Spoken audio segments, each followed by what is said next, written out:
Our common future would be a lot bleaker if it were not for Dr. Brundtland. She's been a warrior on the front lines of our planet's survival. And she took on a number of big issues like HIV/AIDS and malaria, and she's made a big difference. I think she's one of the outstanding political leaders of the Western world of the last 2 or 3 decades. She is a courageous leader and a good leader in every sense of the word.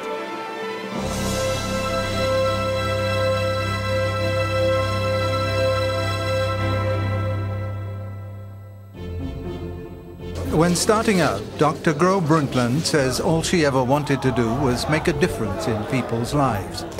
Quite obviously, she's done this, and so much more. I think she's one of the outstanding political leaders of the Western world of the last 2 or 3 decades, in part because of the variety of positions she's held. Prime Minister of Norway, Chairman of the International Commission on Environment. Then, of course, she was a superb director of the World Health Organization. By combining a career in public health with a passion for politics, she's made the world a healthier and safer place for all of us today.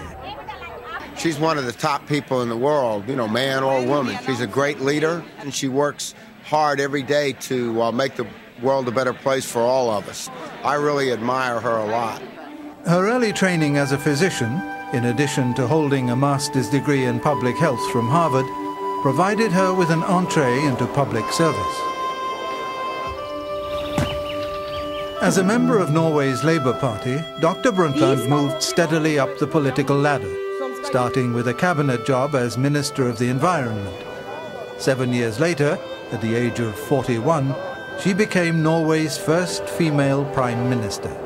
I think Norway is a society where this, for women, is an attainable goal. And she came along and she had the smarts and the guts and the background to do it. By Her Excellency, Dr. Gro Harlem Brundtland, Prime Minister of the Kingdom of Norway. The UN was so impressed with her policies promoting health and the environment, they called on her to head up the World Commission on Environment and Development, again, making her the first woman ever to chair a major world UN commission. What I have said here today is conveying the message which is in this document that the World Commission on Environment and Development issued in London 6 weeks ago, Our Common Future Reconvened. We have to change the trends and patterns of consumption and production. But to do so, we have to be willing to foot the bill of the results of our own overuse of nature's capability. In 1992, the Brundtland Commission's recommendations finally led to the Earth Summit in Rio de Janeiro, celebrated around the world as Earth Day.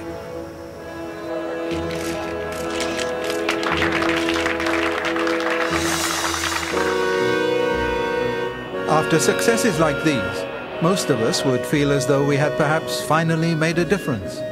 Not so for Dr. Brundtland.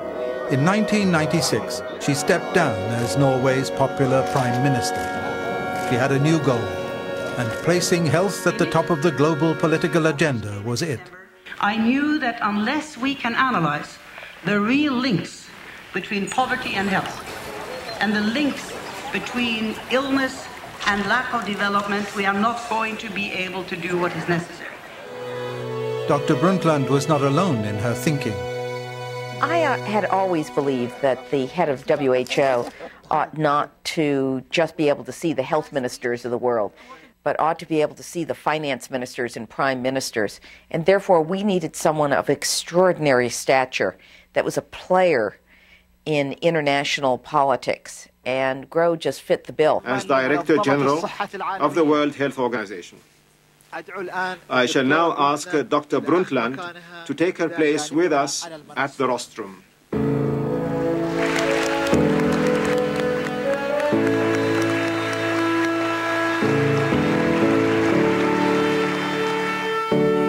Dr. Brundtland is credited with transforming the United Nations World Health Organization into an agency with unprecedented influence and importance in shaping global health. Well, I think what Mrs. Brundtland brought to WHO was a great sense of vision and purpose. She wanted to tackle the problem of tobacco, and she wanted to tackle the problem of malaria. She embraced the problem of AIDS, and she really showed real leadership. And I think that's what this organization needed. And she was the right person at the right time for WHO. She's a friend and a colleague and someone I have respected for many years as a politician and an international figure. So I was very excited when she was able to join the UN family as head of World Health Organization. In her first speech before the World Health Assembly, she said tobacco shouldn't be advertised, shouldn't be subsidized, and shouldn't be glamorized. Tobacco is a killer. We need a broad alliance against tobacco. That line set the tone for what was to happen later. Ladies and gentlemen, together, we can and we will make the global threat of smoking a thing of the past. Her global war against smoking resulted in 40 member countries signing WHO's first ever public health pact to discourage cigarette smoking and reduce the estimated 5 million deaths a year caused by it. I think we all sensed that there was a special sentiment in the Assembly just now, and that is because it is indeed a historic moment in global public health. She was able to really fight against many vested interests, including the big multinational companies. But that did not intimidate her. She went ahead and did it.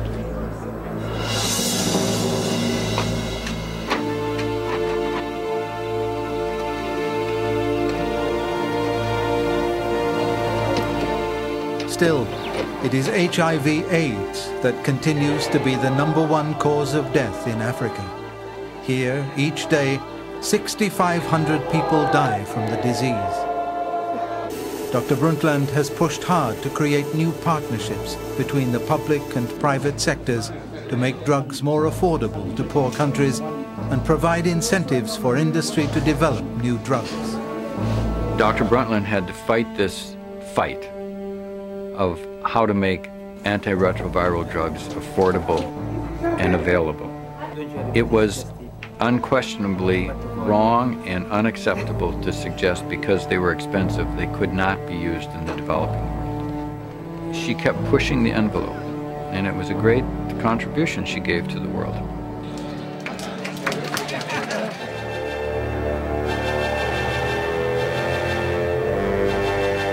In the spring of 2003, she displayed perhaps the most courageous act of her entire career when the unexpected SARS crisis hit the world.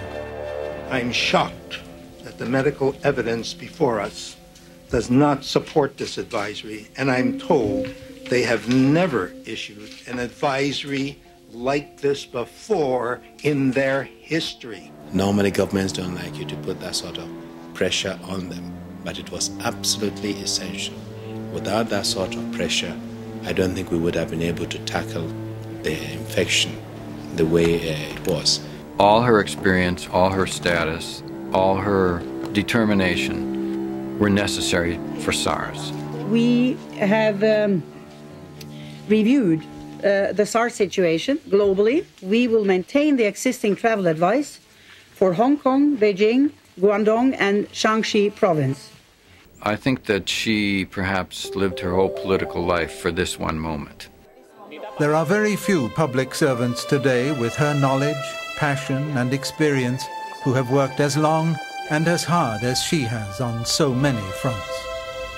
For someone who has had so much power herself, who has held positions of great importance for so many years, you could expect someone who could be very intimidating or would sort of consider to be one above everybody else, and she would be perfectly entitled to be that way. But she's not that way, and I think that's what makes her that much more effective as a leader. That's why a lot of people refer to her as an inspiration. We've worked very closely together for the last few years. She's just a brilliant woman. Absolutely brilliant. Most impressive person I've ever met in my life, and I don't expect to work with many people like her again. She's made a difference to my life. She has made a difference in all our lives. And Dr. Gro Brundtland is truly a citizen of the world and a leader for all mankind. I would just like to applaud the strong positions that Gro Brundtland has taken during her remarkable career. She is an absolutely unique and inspiring leader who continues to be far ahead of her time. I salute her for all she has done to inspire women and girls, and I applaud her for her ceaseless efforts to lift the lives of people in every corner of every continent. I love you, Gro, and I loved working with you. We honor Dr. Brundtland with AARP's Andrus Award as someone who embodies the spirit of our founder, Dr. Ethel Percy Andrus, to serve, not to be served.